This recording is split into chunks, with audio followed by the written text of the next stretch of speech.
Side है ना घूमता।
नहीं वहाँ देखो अब हम खड़े रोज आप खींचते हैं, आज हम खींचेंगे। आज पूरी हमारे ड्रेस में है। माननीय मंत्री जी मंदिर में आएंगे, क्या कुछ प्रोग्राम था?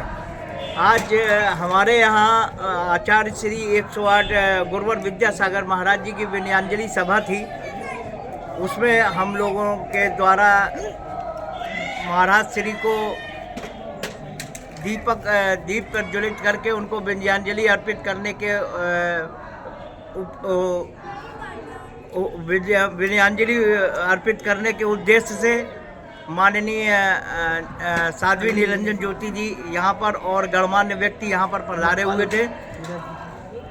उनका व्यक्तित्व तो हमारे गुरुवर का व्यक्तित्व, जिन्होंने अपने जीवन में सिर्फ समर्पण और सिर्फ समर्पण का भाव रखा और ऐसे कई संस्थाओं को उन्होंने जन्म दिया जिसमें आज भारतवर्ष के हजारों लोग, ऐसे दलित लोग जिनको कोई काम नहीं था, जिनके बच्चे पढ़ नहीं पा रहे थे और जिनको कोई भी मतलब बहुत निम्न स्तर पर जी रहे थे, आज ऐसे कम से कम हजारों लोग उनके चल चरखा हस्तकरघा के उद्योग में लगे हुए हैं, जो मुनिश्री के द्वारा चालू करा गया पूर्ण आयु, पूर्णोदय, प्रतिभा स्थली, ऐसे तमाम विद्यालय, कई संस्थाओं को उन्होंने अपने द्वारा यहाँ पर रचित बनवाया है ना, जिससे आज भारतवर्ष को, और उनका एक नारा था, इंडिया नहीं भारत बोलो, भारत बनो बने भारत, उनका ये, और उन्होंने अपनी तरफ से पूरा जीवन अपना इसी में समर्पित कर दिया कि जनजीवन कैसे सुधरे, किस तरीके से उनका पालन पोषण हो, गरीब लोगों का।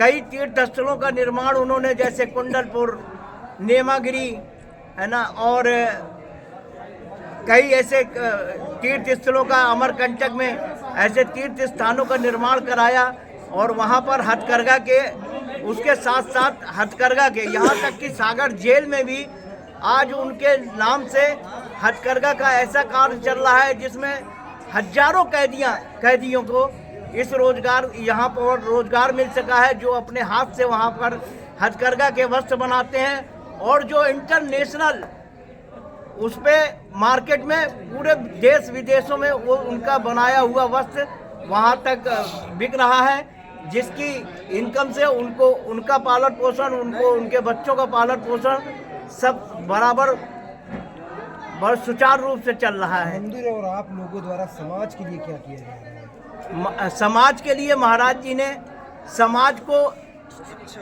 ये जीना सिखाया कि जैन धर्म क्या है। उन्होंने ये बताया जैन धर्म को किस तरीके से पालना चाहिए, किस तरीके से। उन्होंने गौशालाएं, कम से कम दसियों गौशालाएं आज उनके नाम से और उनके उससे चल रही हैं, जिसमें हजारों लाखों गायें वहाँ पल रही हैं, जिनका कि उनके गौ से, उनके गोबर से बनाया हुआ सामान देश विदेशों तक सप्लाई हो रहा है, बिक रहा है ना। गौमूत्र का उत्पादन, गाय के घी का, ऐसे सब चीज़ों का, दवाइयों का, ऐसे हर चीज़ का उन्होंने अपने द्वारा, अपने सहयोग के द्वारा, अपने निर्देशन के द्वारा ऐसी तमाम चीज़ें करवाई, जिससे वहाँ का जो भी प्राणी, जो भी वहाँ के लोग थे, कई स्थानों पर उन्होंने अपना जीवन सफल बनाया है। और अभी महाराज जी का खजुराहो में जब चतुर्मास हुआ था पिछली बार, तब वहाँ पर उस जेल के कई कैदी जिन्होंने उन वस्त्रों का निर्माण किया था, जैसे साड़ियाँ हैं, कुर्ते हैं, ये सब जो वस्त्रों का हथकरघा द्वारा वस्त्रों का जिन्होंने निर्माण किया था, वो सारे की प्रदर्शनी वहाँ लगाई गई, उनको दिखाया गया। वर्षों से लगातार नहीं, 18 फरवरी को उनकी समाज मरण हुआ है। उसके बाद ये पहली उनकी विनयांजलि सभा है। क्या नाम है हाँ, आपका? मैं दीपक जैन, फतेहपुर दिगंबर जैन पंचायत से।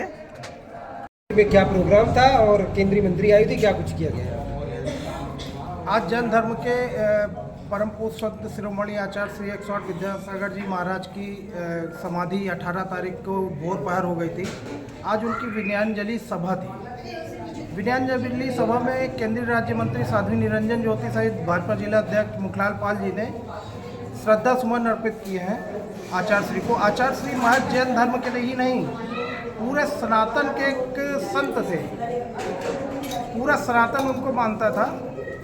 आज जैन धर्म को काफ़ी बड़ी क्षति हुई है आचार्य श्री के न रहने से, लेकिन एक नियम है, जो आया है सो जाएगा। लेकिन आचार्य श्री जैन धर्मावलंबियों के मन से कभी भी जाने वाले नहीं हैं। यहाँ पर आज क्या कार्यक्रम किया? विनयांजलि सभा हुई थी आचार्य श्री की। आज उनको आह्वान किया गया था विनयांजलि का, तो दीप प्रज्वलन करके सारे समाज ने, सनातनियों ने, सब ने उनको विनयपूर्वक श्रद्धा सुमन अर्पित किया है। ठीक।